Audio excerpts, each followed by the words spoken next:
All right, the time is 4 o'clock. I will call the Plan Commission meeting to order Tuesday, April 14th, City Hall, in person and via Zoom.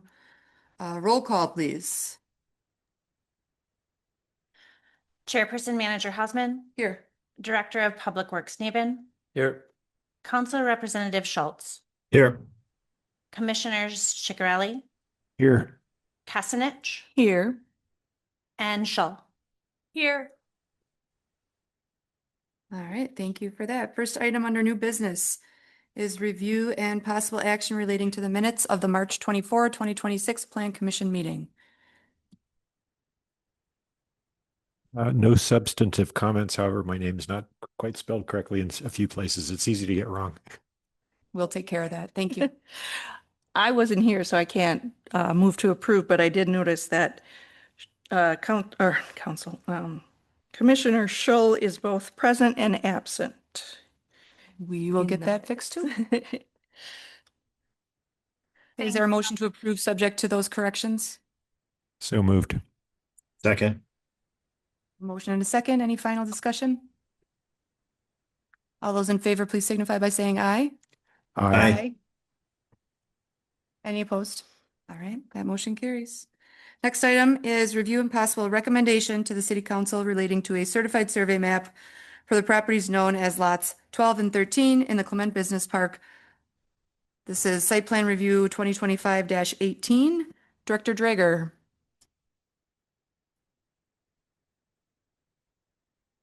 Yes, thank you.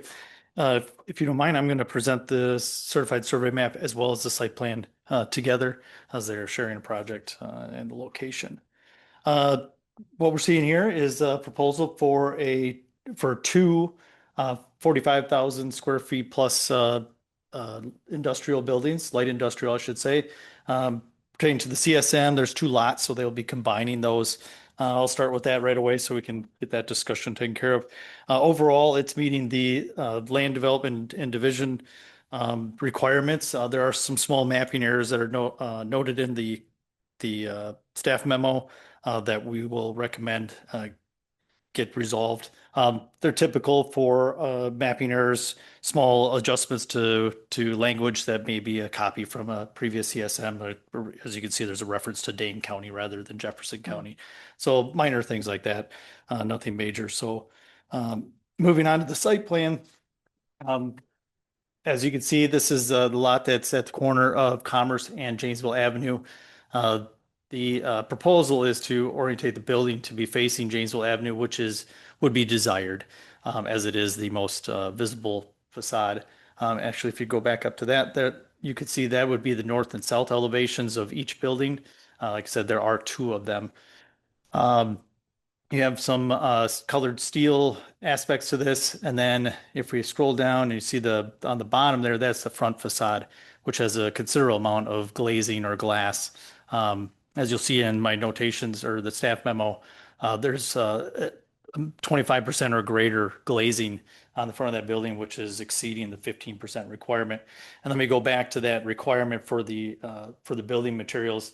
Last week at the city council meeting, the covenants for Clement Business Park were amended to bring the requirements for the Clement Business Park more in line with our existing zoning code rather than having different requirements for the Clement Business Park. Previously, that would have been a 50% requirement for each of the three sides facing a public street, which when we're looking at modern building materials and current costs, it made it prohibitive to build a structure at this time with those. So, and then also within conformity with the entire city, it's nice to have the same zoning code covering all structures. So just want to leave a little background on the requirements and I know we've seen those other requirements in the past. But as you see here, like I said, 25% or greater is being shown on that facade facing Janesville Avenue, which would be the most important. And then on the north facade, which it would be facing Commerce, it's a little short of that.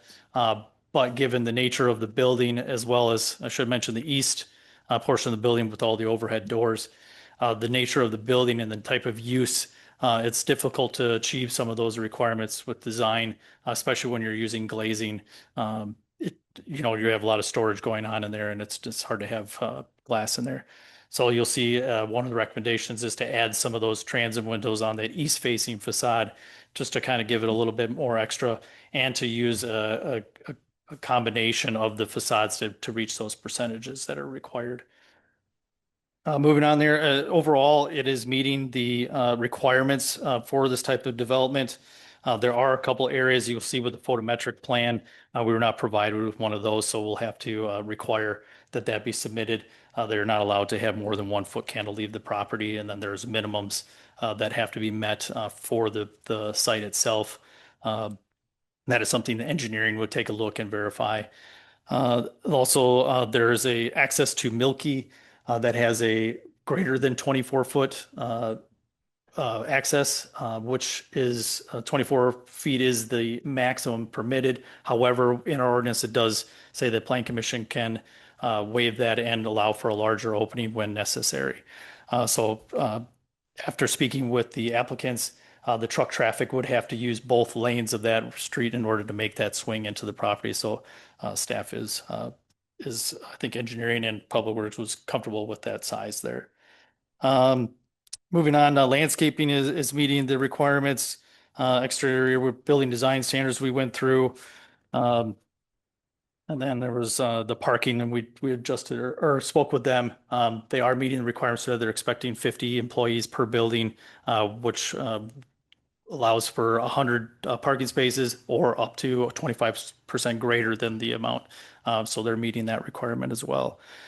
So with that, I'll open up for any questions, and then when we move on to the agenda items, I'll give you the staff recommendation with that, but I'll start with questions first. If that's how we would like to proceed. Otherwise, I can give you a recommendation for the CSM, which from there. Do we have any detail drawings or color and materials called out for those canopies over the doorways? No, I do not have for the specific on the canopies. There is I did speak with the applicant about the color of the facade itself. That could change for the south building.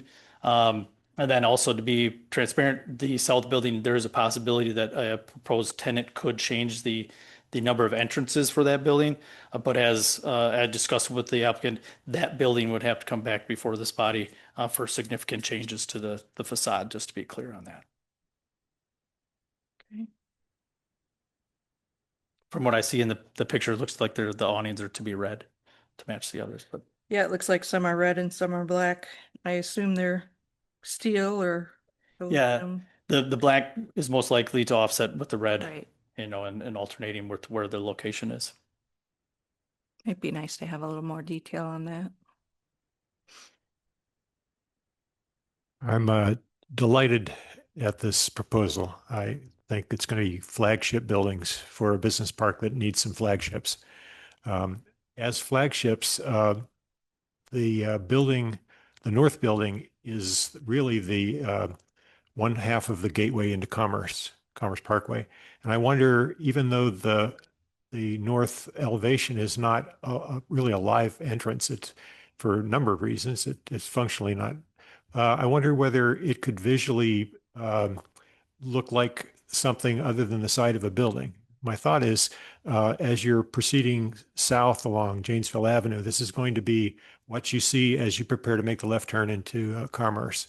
I don't know what is possible architecturally. I'm going to defer to architects on the board and elsewhere, but could it look like something more like the front of the building, even if isn't a front?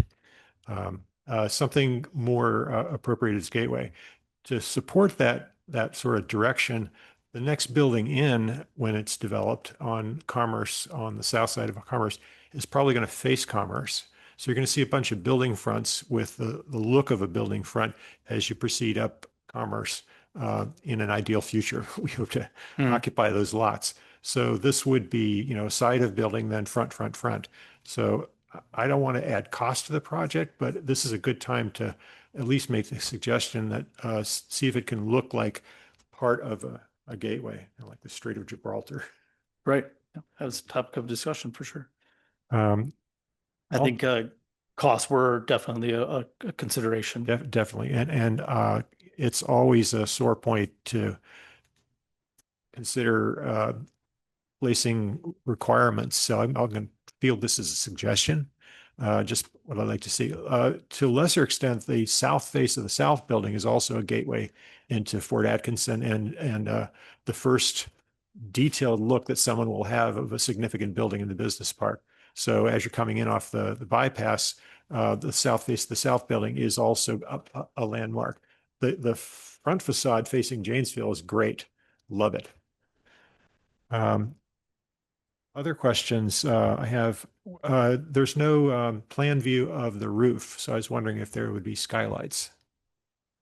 I do not anticipate skylights on the building. Okay. We were not provided anything for the roof. Okay. In general, we're not looking at the roof unless there's going to be some mechanicals or some items like that that need to be screened. I don't know what the flex uses will be, whether it'll be largely warehouses with goods stacked high, or whether some of these will be working in fabrication spaces.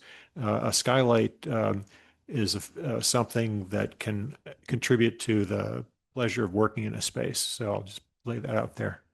Also, with regard to the roof, I would love to see that the building the building design of the roof doesn't preclude the addition of solar in the future. The economics of solar have changed temporarily with the current administration, but I think the direction is pretty clear.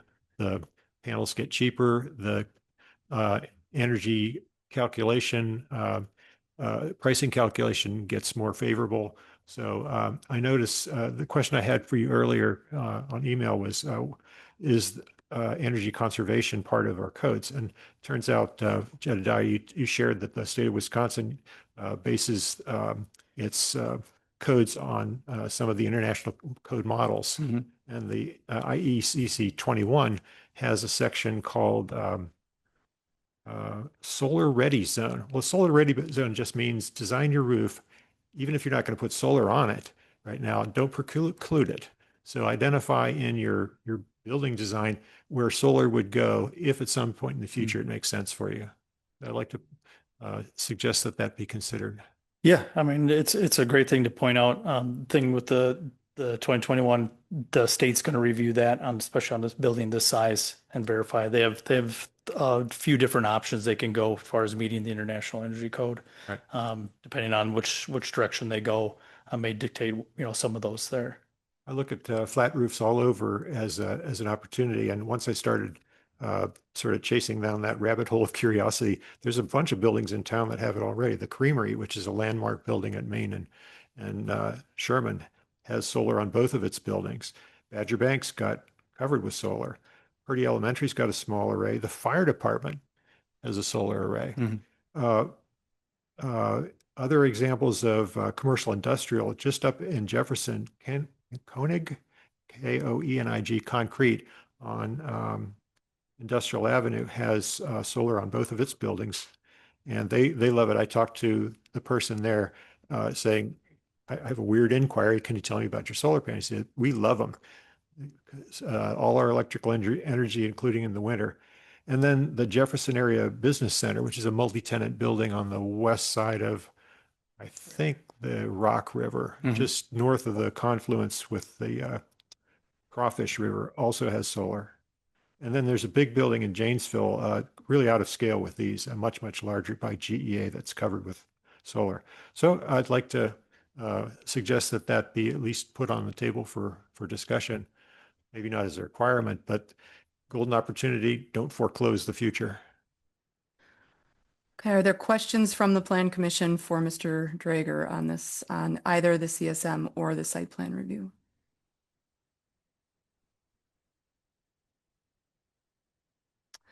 Okay, if you could present the recommendations for both, and then we can allow a discussion amongst the Plan Commission on both matters. Sure.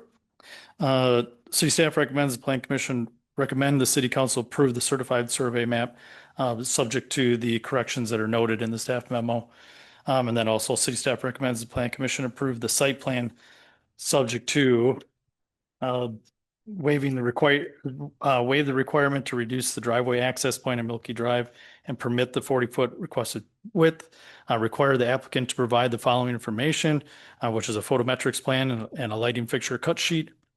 the mechanical locations and the proposed screening for those, and location, materials, and height of the dumpster enclosure, which says if applicable, but I would imagine there will be one. Excuse me, and then waive the required 15% class 1 material requirement, and allow the percentage approach described in the staff memo. Require curbing along the east parking lot and approach along Milky Drive while allowing for stormwater sheet draining to the north and the south. And all utility connection designs are to be approved by the Director of Public Works, and any other recommendations from the Plan Commission. All right, thank Thank you. you. Zach, will you scroll to the actual site plan so we can look at what that additional curb, where that additional curb would be?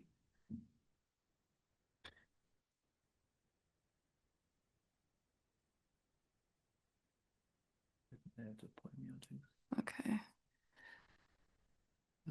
Yeah, so scroll up a little bit, just, okay. So right now, as proposed, it's just sheet draining on I guess the east facing, that east side, there you go. And so what the recommendation is adding curb and gutter to both the throat, the apron, the throat that leads into that parking lot, and then also up to the corner there and down to the other corner, with allowing the north and south areas to sheet drain into the stormwater basins. Okay, just wanted to be clear on that one. Okay. Let's see. So is there additional, let's talk about the certified survey map. So is there discussion amongst the Plan Commission on that certified survey map? For this particular item, the Plan Commission would be recommending to the City Council that the City Council approve it. And the recommendation from staff is that recommendation be positive and be subject to the conditions, those mapping conditions that are outlined in the staff report. Are there discussions on that item?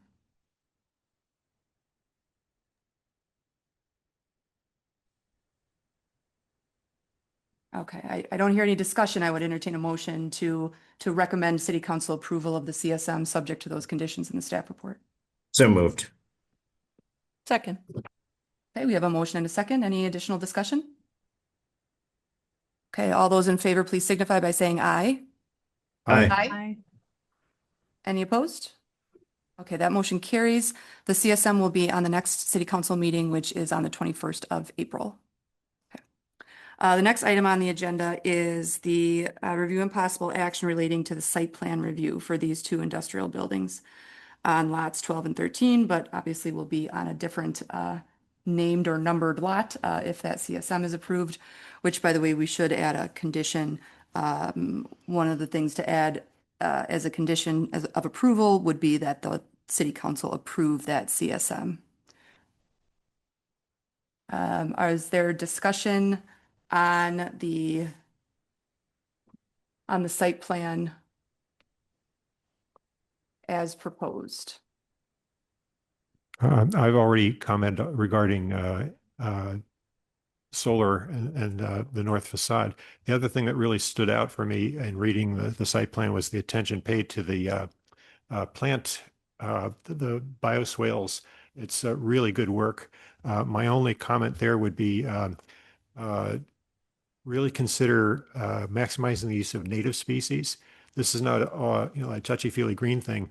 A native species of plant has co-evolved in Wisconsin with native birds and native insects. So the difference between a native tree and a non-native tree and the ability to feed more species of birds is dramatic. It can be like a factor of 10 to 100. So if you have a plant pellet that lets you use natives in the bio retentions, it's a big plus for diversity, and diversity benefits the farms all around, because we're talking about pollinators, we're talking about birds that are getting killed by feral cats and everything else, and it's a step in the right direction, easy to do at design. So natives, yeah. My former career included pedestrian safety stuff. So I always look and see, okay, are all the pedestrian connections made? to do that, I look at the building as if it was already surrounded by a sea of buildings and streets that had full sidewalks. Some of these connections may not make sense, but I want to put them out there. On the north face of the north building, there's a door in the middle. I'm not sure if it's just an emergency exit. It's currently connected to the building's front sidewalk, which totally makes sense. I wonder whether it might also be connected to the back of the building and on across the edge of the back parking lot to Milky Drive. Thought being that you're eventually going to have sidewalks up Commerce. And if there's a reason to use that door, accessing the door without going down to Commerce and up the sloping walkway to the front of the building might make sense. Another connection is between the north and south buildings. Janesville Avenue is about to be transformed in stages. The first stage will just involve restriping from 4 lanes to 3, we think.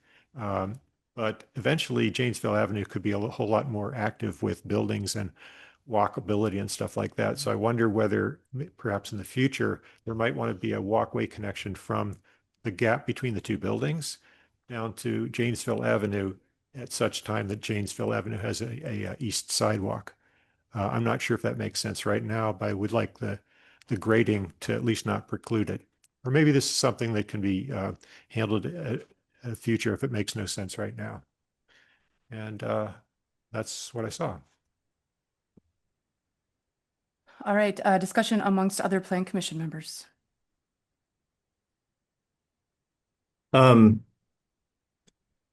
Regarding the recommendation for like any modifications to the sides, one thing I really have to try to balance is the fact that, well, 2 things. One is, we haven't seen development in this in the Clement Business Park for years. I don't want to, increase costs that then make this project prohibitive. But I do like the fact that that red facade does wrap around a little bit to the side, and also with the landscaping plan, I think can really beautify what the outsides of the buildings look like. I am comfortable with the proposal generally as is. Obviously, some good ideas presented, but I would not make them requirements. Just definitely things to consider in the future.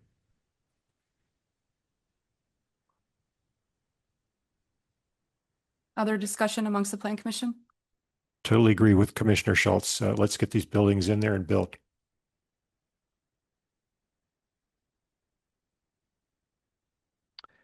Okay, so the staff recommendation included in the staff report includes allowing that 40-foot driveway access point from Milky, requiring some additional information that meets our zoning code to be reviewed by staff. That includes the photometric plan, the mechanical locations and proposed screening, location materials design of the dumpster enclosures.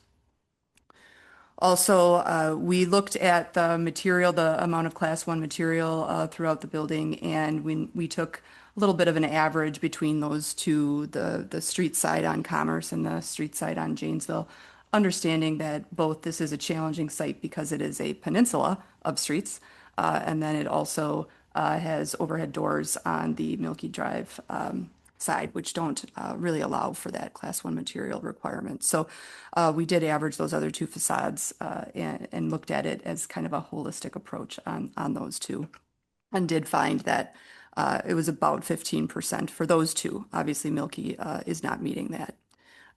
So another condition is waiving that required 15% Class 1 material, following that approach that was just discussed, that was described in the staff report. And then requiring that curbing, as we talked about, on the east side of the building along the east, the approach, and then the east edge of the driving area for semis. And then utility connections to be approved by the Director of Public Works. And then I would also add to that additional information to be reviewed by staff is the details relating to the material and color of the canopies. And then also City Council approval of the certified survey map be a condition of approval of this site plan. Obviously, we don't want a building or two buildings on lots that don't match up with them. And then I would also add, I would recommend adding a condition indicating that minor changes to the site plan and facade can be approved by city staff administratively, but that major or substantial changes come back to this body for review and approval. Any questions or comments from the Plan Commission?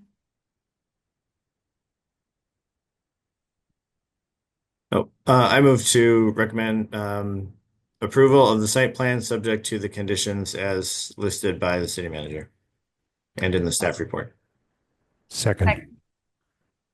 And just to be clear, this is a Plan Commission action item, so this would be action, not a recommendation. Any final discussion Yes. amongst the Plan Commission on this matter? Okay, hearing none, all those in favor, please signify by saying aye. Aye. Aye. Aye. Any opposed? That motion carries. I want to express my gratitude to the folks in the room who assisted in making this happen. This has been a long time coming for the business park, and I'm really, really excited to continue to work with you to get these buildings up. So thank you. Thank you.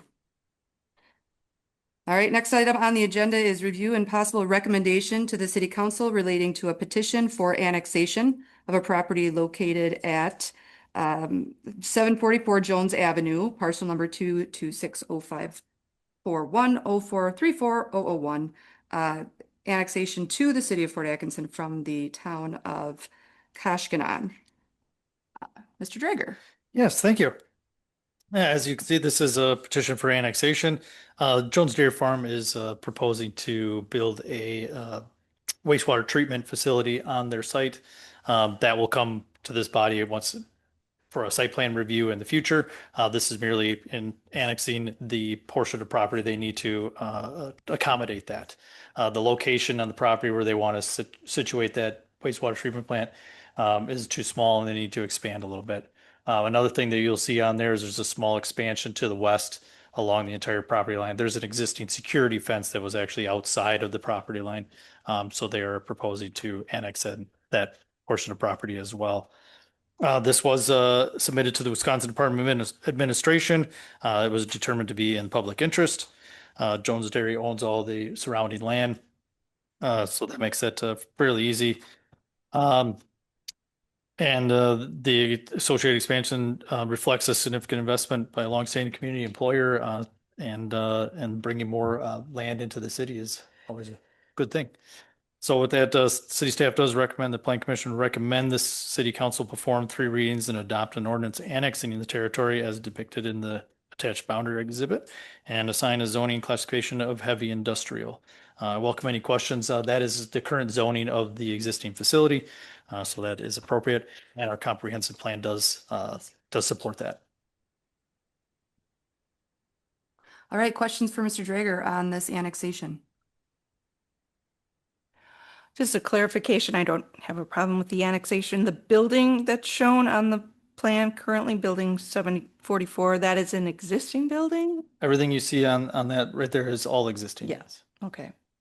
And that would be demolished? Nope, that's their existing plant. This is the proposed structure that will come after this is in addition to this. So the plant creates their products, which has byproducts which go through our wastewater treatment, and they're going to pre-treat it before it comes to our wastewater treatment plant. Okay. Thank you. Welcome. All right, any other questions for Mr. Drager? If I read it correctly, the area to be annexed is actually relatively small. Is that correct? Right. Correct. Yep. If we scroll up, it's the shaded area that was in the previous one. Yep. It's a sliver. It's straightening out some property lines encompassing that the fence that I mentioned before, the security fence, which is currently in the town and not in the city. So it's just cleaning up some property lines and allowing for them to situate it in that corner. So the location of their proposed addition Mhm. would be on some of this newly annexed? Yes, that shaded corner, it'll be over in that corner of the property, yes. So between that and the fence, which is more expensive to move than to annex the property along the fence, is the reason for the unique shape of this parcel to be annexed. Yes. Okay. Okay. Discussion amongst the Plan Commission on this matter.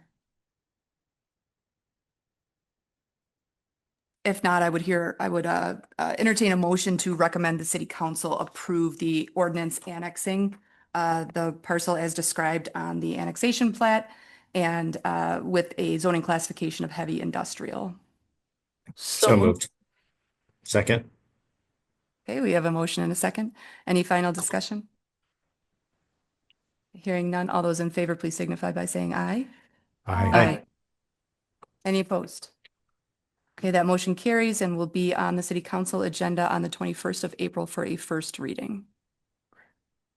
Okay, moving on to item 3E, which is review and possible recommendation to the city council relating to a certified survey map for the same parcel. Yes, thank you.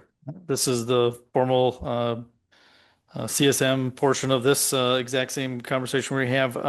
Overall, as I said before, it's meeting the city's land division development ordinance and is in conformance with the city's comprehensive plan. Once again, with the typical for a lot of CSMs, there's some minor mapping errors and some general notes that the city engineer and its land surveyor pointed out. And would be recommended that they make those adjustments. Their final is just each sheet of the final CSM should be signed, sealed, and dated. As I said, most of them are minor distance corrections and notations, and nothing of concern. So with that, staff recommends the Plan Commission recommend the City Council approve the certified survey map with all the corrections identified in the staff memo shall be incorporated into the final certified survey map and subject to verification by city staff. And I welcome any questions. Any questions for Mr. Drager? Okay, discussion amongst the Plan Commission on the matter. Seeing none, I would entertain a motion to recommend approval by the city council of the certified survey map, subject to the conditions in the staff report. So moved. Second. We have a motion and a second. Any final discussion by the Plan Commission? Okay, hearing none, all those in favor, please signify by saying aye. Aye. Any opposed? Okay, that motion carries. Thank you. Process-wise, this will either go right to the city council or we'll wait until the final reading of the ordinance, of the annexation ordinance, as we can't approve a certified survey map if it's not in the city, unless it's an extraterritorial certified survey map, which we also see, but that is not the case for this one. So we'll make sure that that process works out well. So thank you. Last item on the agenda is update on previously approved projects. Just to note that the zoning map amendments for the project, the multifamily housing project on Meadow Lane, that zoning map amendment was approved by the city council at the last city council meeting. The zoning map amendment for the PUD for the Premier Bank parking lot downtown, that was also approved by the city council at the last meeting. And the zoning text amendments relating to approval of signage was also approved by the city council at that last meeting. So all of those had 2 readings performed by the city council and all approved unanimously. So moving forward, this body will only see certain signs, not all the signs. Let's see. Anything else I missed on updated projects? Any questions on other projects? But speaking of signs, Yes. I see a new sign across the street from the city municipal building for Yes. McGee's Chicken. That was actually approved by this body circa 2023. Mm-hmm. Just took them a minute. Okay, So all right, we'll keep our hearts and eyes open on that one. excellent. All right. I see the South Main Street path work underway. Good to Yes. see that rolling. Yep, that's an exciting project. Okay, we'll have more exciting projects on the meeting on the 28th of April for this body. So I would entertain a motion to adjourn. Move So to moved. adjourn. Second. All those in favor? Aye. Aye. Okay, we are adjourned at 4:35 PM. Thank you, everybody. Thank you.